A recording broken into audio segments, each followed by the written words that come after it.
Gaming and comedy-related YouTuber drama is not exactly the kind of thing I typically cover on my channel, but in this case I think I'm going to make an exception because there's been some allegations against a creator, I guess a group of creators, that has to do with political allegations.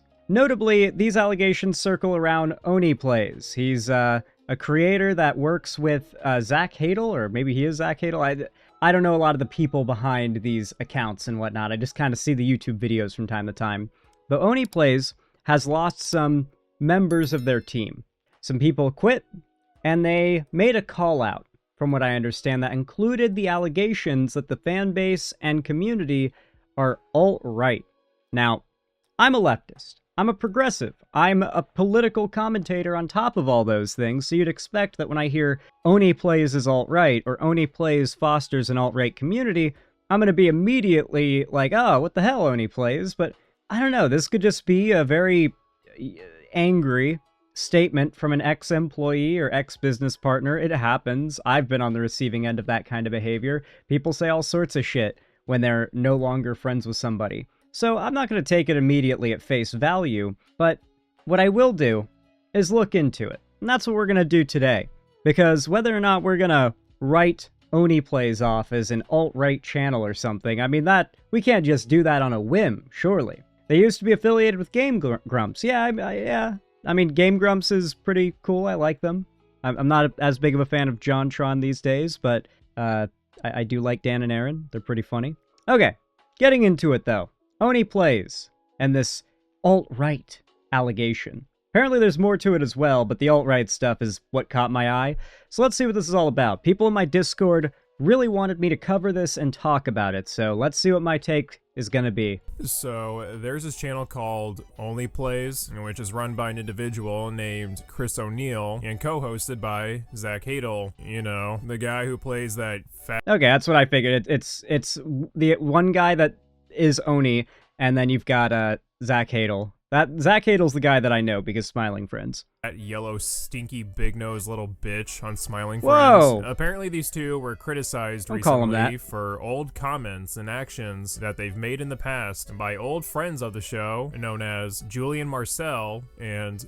Well, let's read this little blurb here.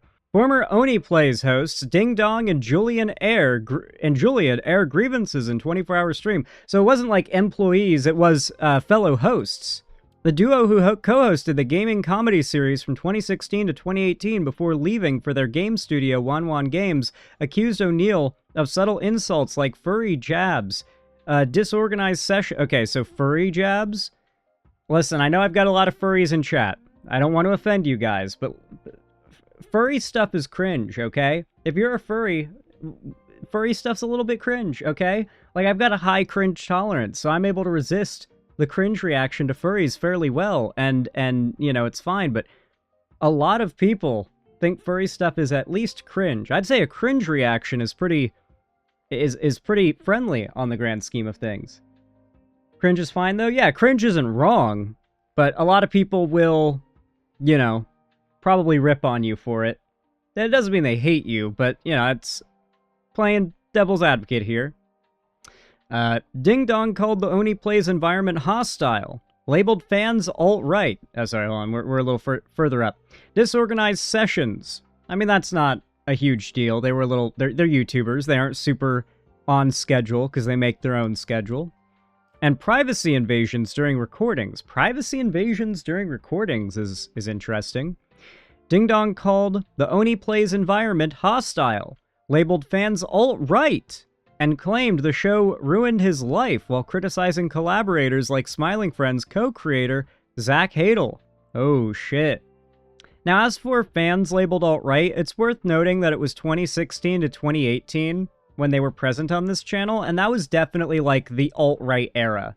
That was the era when it seemed like everybody on YouTube was playing with alt-right politics, in the same way that everybody is kind of anti-woke right now. Like, it feels like most people online are identifying in some way as anti-woke. It was the same thing with alt-right and anti-SJW back in 2016 to 2018. While criticizing collaborators like Smiling Friends co-creator Zach Hadel. Online reactions mocked the rant as bitter, with clips highlighting ironies in their past irreverent humor, though some noted O'Neill's apolitical stance and the duo's past exhaustion.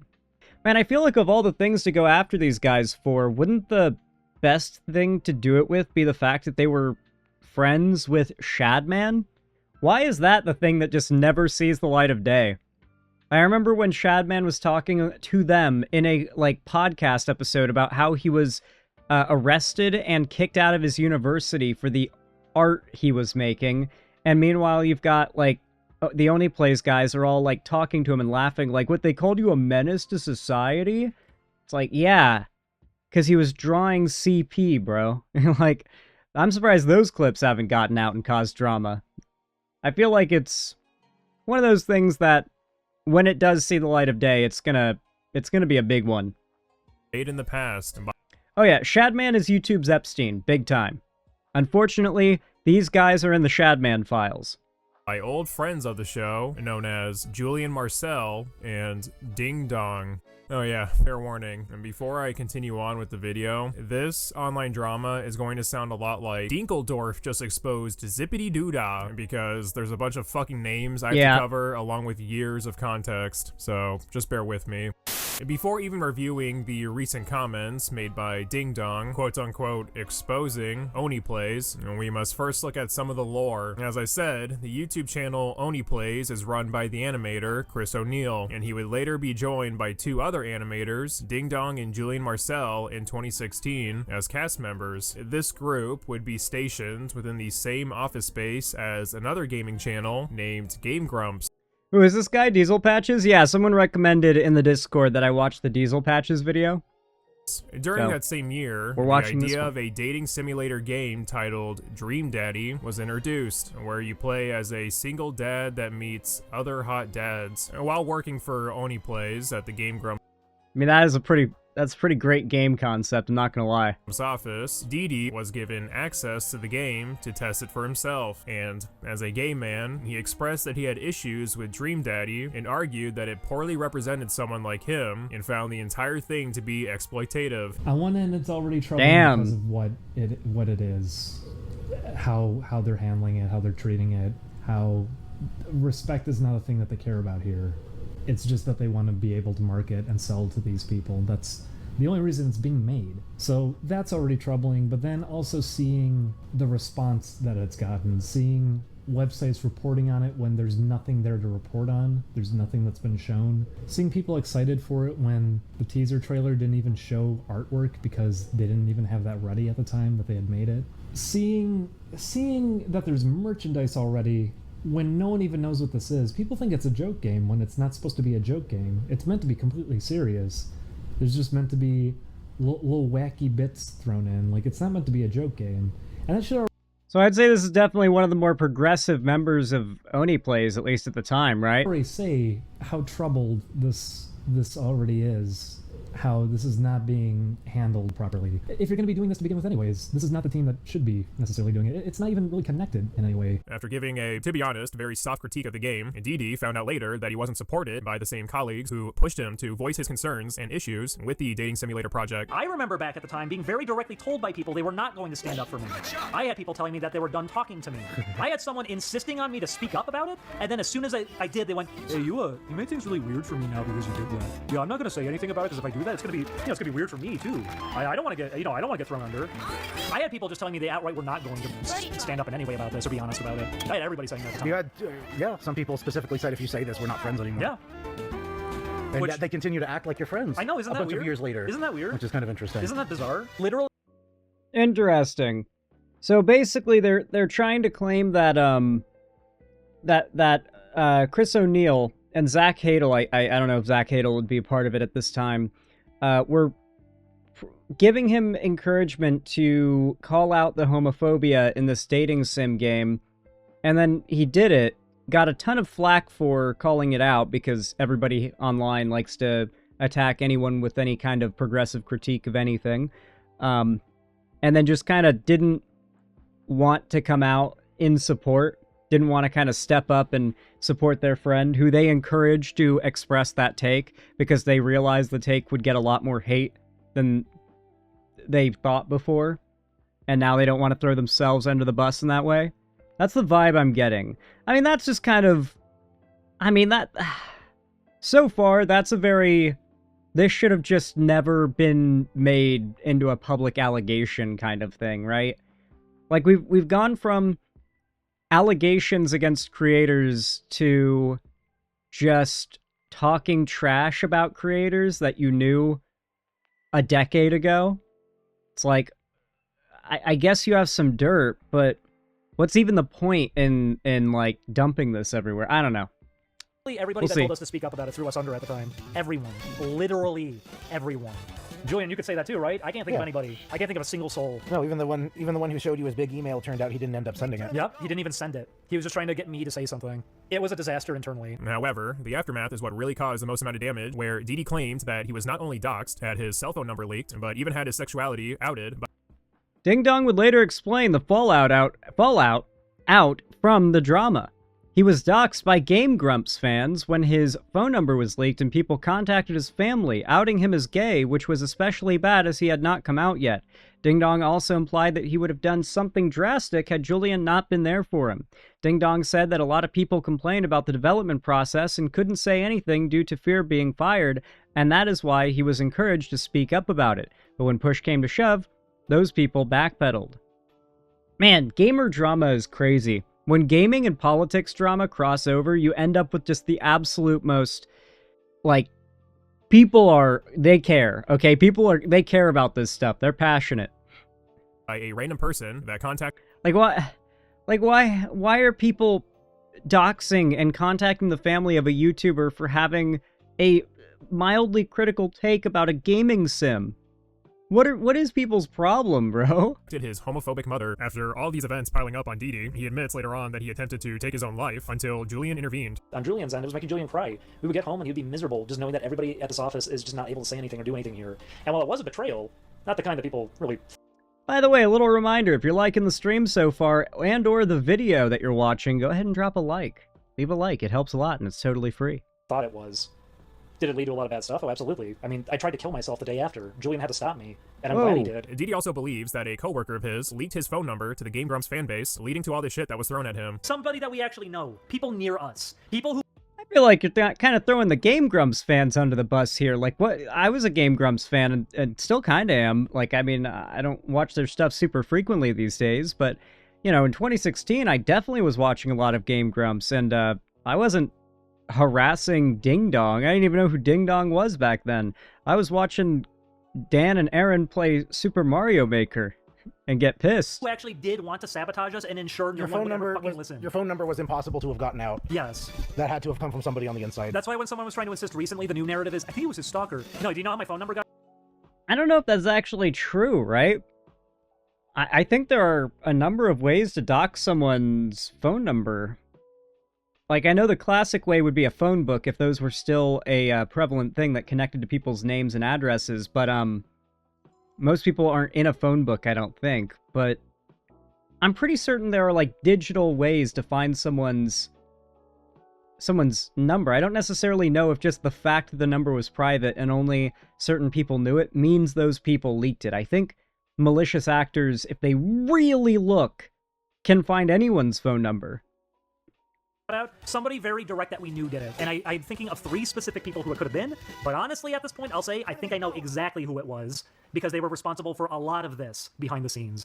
Eventually, Didi and Julian would depart from OneyPlays in 2018, noting that both animators are struggling with the cost of LA, want to focus on their own projects, and avoid the attention on them. Julian would end up making a post online going into more detail, stating that the merchandising quickly took a life of its own. When I was told talking dolls were in the works, I was haunted by visions of mountains burying my face, rotting in a landfill like so many Beanie Babies, and I feared I was becoming a symbol, a character that wasn't allowed to express emotion, lest some demographic become upset and decide not to buy a t-shirt. And in the end, he did choose to step away from OneyPlays on his own accord. And at the time, Julian admitted he doesn't regret the fun he had with Chris O'Neill and the others behind OneyPlays, but it's best for him to become a nobody again instead of being attached to a popular channel. Since then, Julian and Didi have been doing their own streams, and for a brief time, these two did return on OneyPlays to record with Chris again. I wanted people to at least be able to have some like fun videos to kind of go out on, but simultaneously, it was a messy one. We got asked to do it completely on the spot, and apparently all the editors weren't contacted about it either. Nobody knew what the fuck was going on. It was abrupt and completely out of nowhere. I was kind of on the fence about it. I was in the middle about it, especially because I started going, and I could buy a computer, and I could have it over there, and I could come by all the time. And I said, no, we're not doing that. You're not going to get comfortable with this, and that you bring us back into all of this, and we start doing all this again. Absolutely not. We want to be working on our own projects. I'm not going to be losing time for that right now. All right, so that covers the lore, and now we're finally caught up. Flash forward to 2026, OneyPlays reveals a new plushie, and this led to some fans echoing what Julian was concerned about when it came to merchandising people. This then led to Didi revealing his experience working within the industry, along with some troublesome information about the host of OneyPlays, Chris O'Neill, and co-host Zach Hadel. Now, as we Is selling merch, like... So he had an issue with the idea that they'd be selling out if they started selling merch? I mean, that's a pretty... It's a pretty interesting bar, but okay. to establish, this guy has clearly been through some shit, him and Julian. However, what Didi exposes Chris and Zach for is not only nowhere near the same level as that dating simulator fiasco, but it honestly just comes across as straight up comical. The validity behind the allegations aside, Didi's concerns alone for the OneyPlays crew only serves as ammunition for his haters. A running theme you'll see is that Didi and Julian are both people who constantly say they want to stay out of the conflict, stay out of the drama, yet they will talk about the following petty shit, such as Zach's creation Smiling Friends produces problematic themes that echo harmful rhetorics, and an example he attaches is the infamous Worm Society episode. An episode about getting overly offended and wanting to kill people. It's weird that that's a consistent theme, huh? It's in more than one episode even. The hidden Worm Society running the government. That's why that shit is in there. You have to remember a lot of the people who are involved. You have to remember where a lot of these people... Oh my god, dude. There is a common belief among, like, the wokest of the woke that Smiling Friends is alt-right propaganda. And I really feel, yeah, the reach. It doesn't even, like, this is a belief that is only common among the fringest of the fringe left, okay? Like, even in a chat like this, most people are going to roll their eyes at the idea that Smiling Friends is like, alt-right propaganda. I feel like, yeah, they seem super scorned and bitter. Like, very much so. And I can confirm, bitter, like, ex-friends will absolutely... just for years, talk trash about ex-friends or co-workers or whatever it may be in the public limelight just because they can. Just because it yields a little bit of clout, maybe. I don't know, man. This just seems a little bit pathetic. came from prior. People just wanted to kind of automatically assume that if they stay quiet for long enough, their mentality has changed, even though they haven't. Like, okay, how about we acknowledge other jokes in the show if we're gonna say it's all right, by the way. So, do you guys remember that, I think it was one of the last episodes of the show, when the dude pops up and he's like, and a very Merry Christmas to everyone except a very specific group of people. And then Charlie's like, wait a minute, what did you mean by that? And he's like, oh, well, you know, and he starts sweating, and Charlie's like, no, what do you mean by that, bro? What the fuck do you mean by that? It's like, it was a really good ending. Yeah, I don't really think the point of the show is to be alt-right. Man, I can go back to an example that's not even from the show. I only got to hear about this one because I don't watch the videos, but I had someone quote it at me, and I'd be like, why are you saying that, man? That's nasty as shit. That I had somebody at one point say to me, like, I am bipolar, and I am autistic, and these are the things that I have, and these are the things that I deal with. And I was like, what are you doing? It pisses me off. It's like, I don't know if it's my autism or my OCD or my Asperger's or my schizophrenia or my bipolar disorder, but that's just... You want it all to look nice. And they went, oh, you know, it's a bit. And I was like, that's not a bit. Where'd you even hear that one from? And they told me, and I'd be like, man, do you know why he said that? Because he's seriously just trying to insult people who have to deal with things like that. That's why I said, I'm confused why...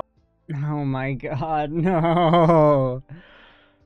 Oh no, man.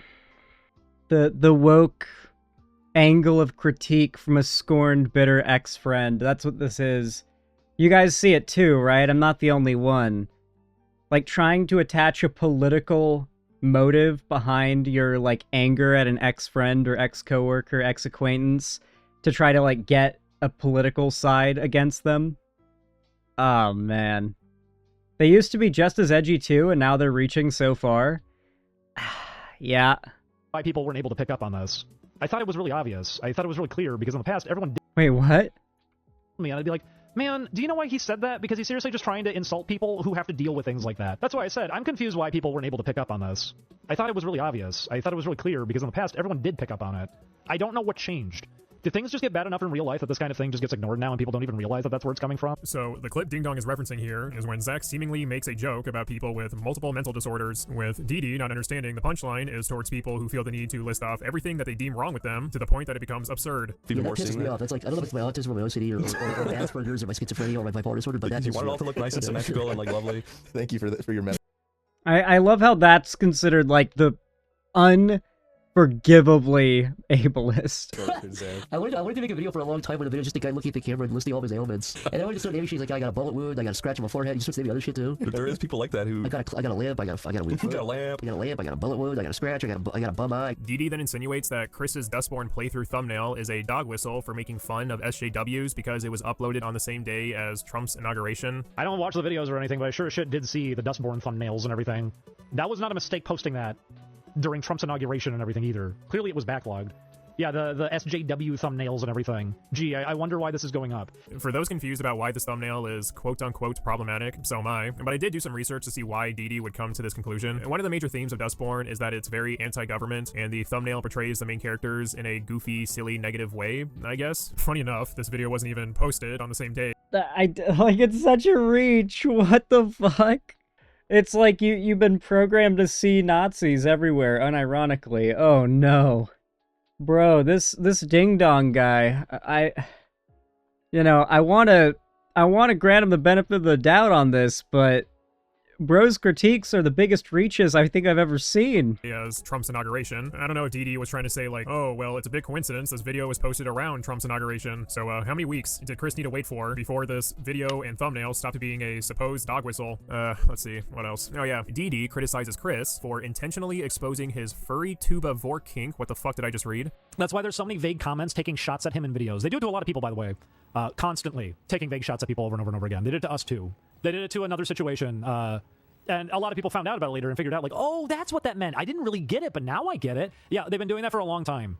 If there's something they say in a video that doesn't make a lot of sense, they're probably referencing... No, not OneyPlays. Oh, don't worry, Monotypical. The people... I assume you've just got in here.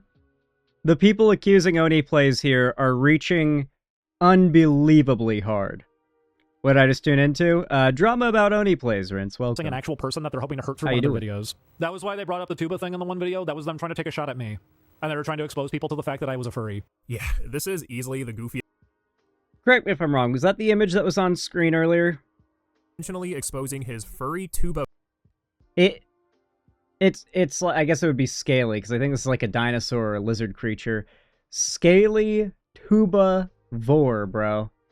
Listen, I'm not someone who's out here like yucking other people's yum, okay? I'm not an asshole, okay? I'm not an asshole, but I'll tell you this.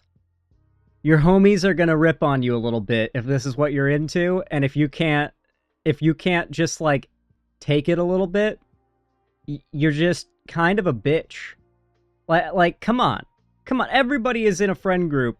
Everybody who has friends gets ripped on a little bit by said friends and does a bit of ripping on said friends. That's how it works, okay?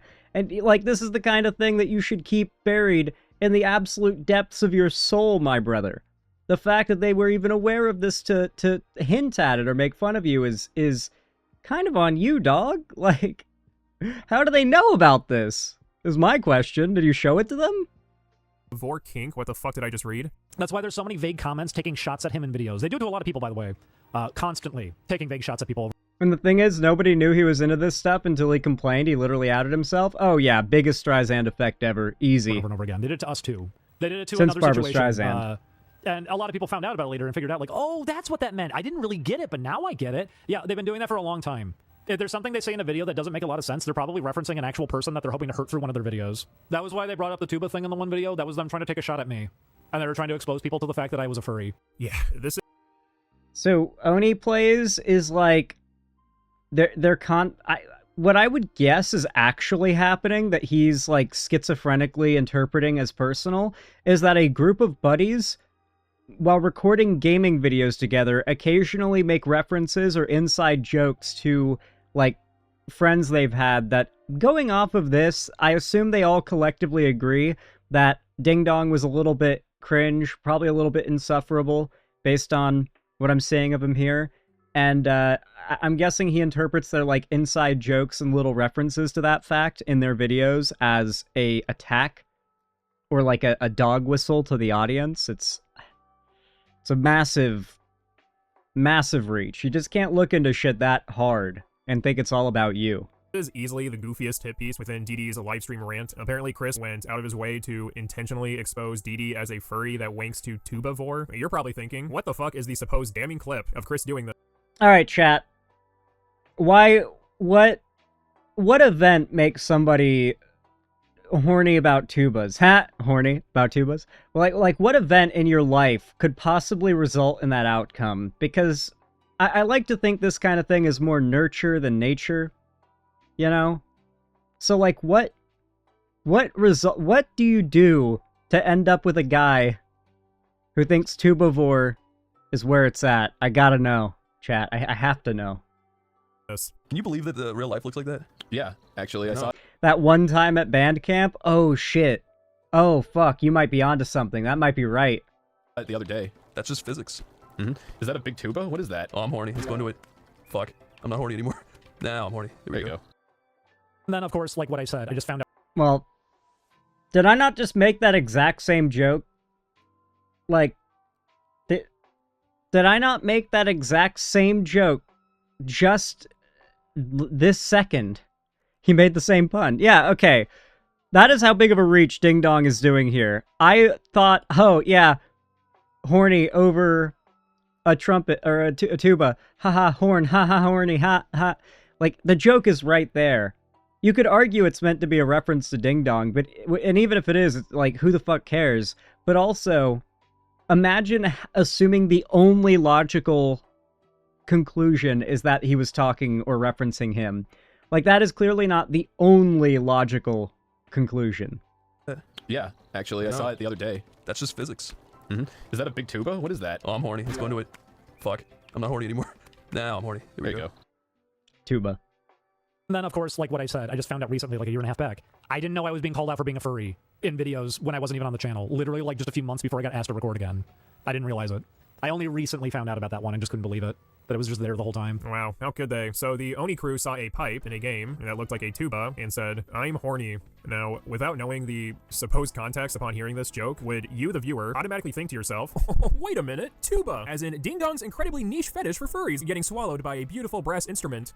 Chris sure is crazy for leaking that information to the public. Yeah, honestly, Ding Dong, I think you just outed yourself with that one. Personally, I thought the joke was like, oh, hey look, a tuba horn. Let's make a horny pun, because horn. But even if this was supposed to be an inside joke at your expense, literally no one would have known about it unless you yourself specified the intent behind the joke.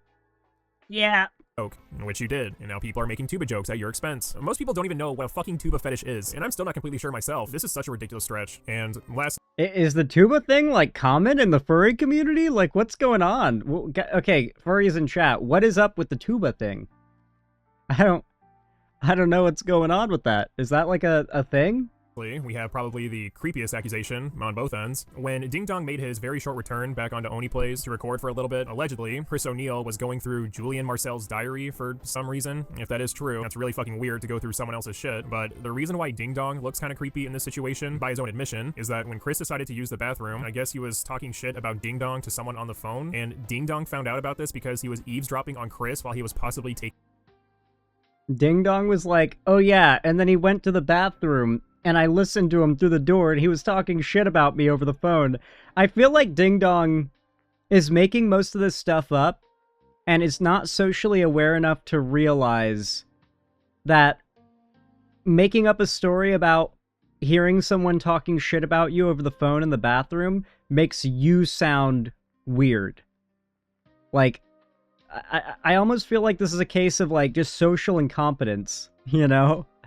a shit. I mentioned it before, but I could tell they went through one of Julian's private books because they blurted out a thing that was in one of them during one of the videos. No, we pushed ourselves really hard. While they were just laying in our bed the whole time.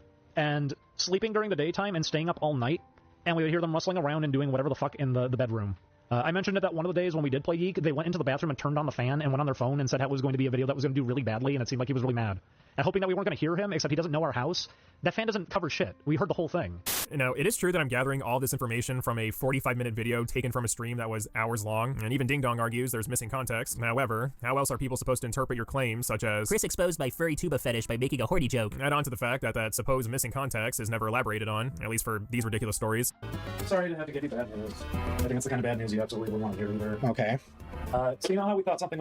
I also like the implication, by the way, that Julian and Ding Dong can talk about the OneyPlays and whatnot as much as they like, explicitly trying to drag their name through the mud, all the while, so much as a joking reference that might be a reference to the tuba furry vor thing, that's out of line. Something that's like a very sly sort of, if you want to interpret it that way, a very sly dog whistle reference, and yet getting together and doing like expose live streams is not the same or worse. Like, what is this rules for me and not for thee? Or rules for thee and not for me? Like, mindset that they're operating on here. You see it, right? Like, how inconsistent their standard is? Was probably going on during that stream. Yeah, there was. Somebody figured out how to film it.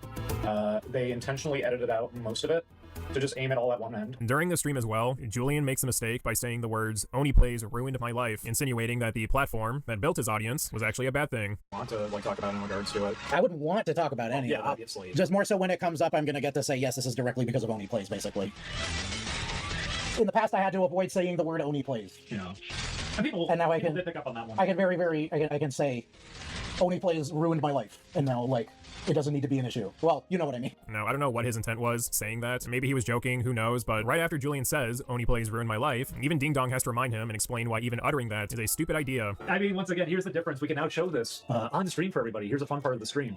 That statement you just made, Is that still bad? what I would have said behind the scenes was, because you just said OneyPlays ruined your life, that's a really good audio clip to have, because it doesn't say enough, and someone can easily turn that into whatever it is they want. They don't like statements where you're in length actually getting into something, which is why they always edit me down, because then there's less to be able to work with. It's interesting because there is a lot of talk about That's definitely true.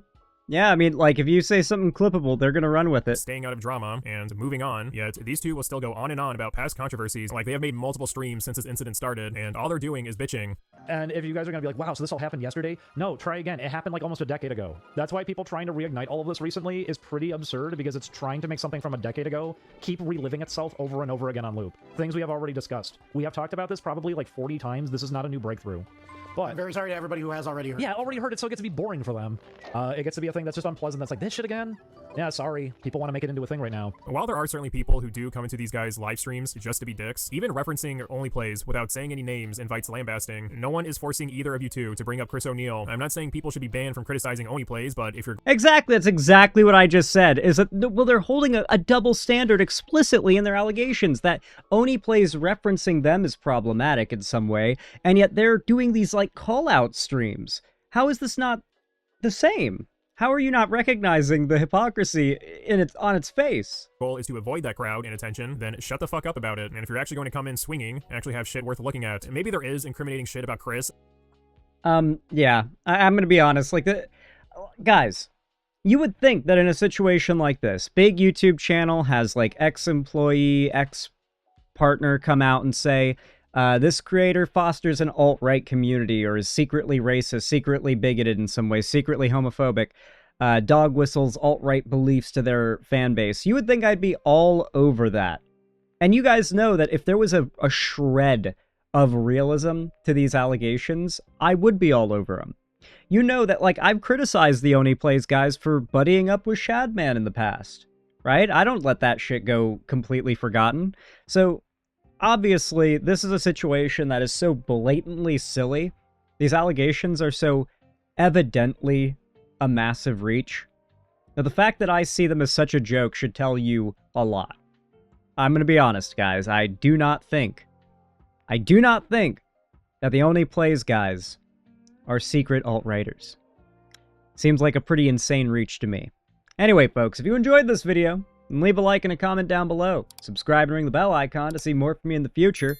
And, yeah, follow my social medias linked in the description too if you want to see even more from me in the future as well, on other platforms. Until next time, though, thanks for watching.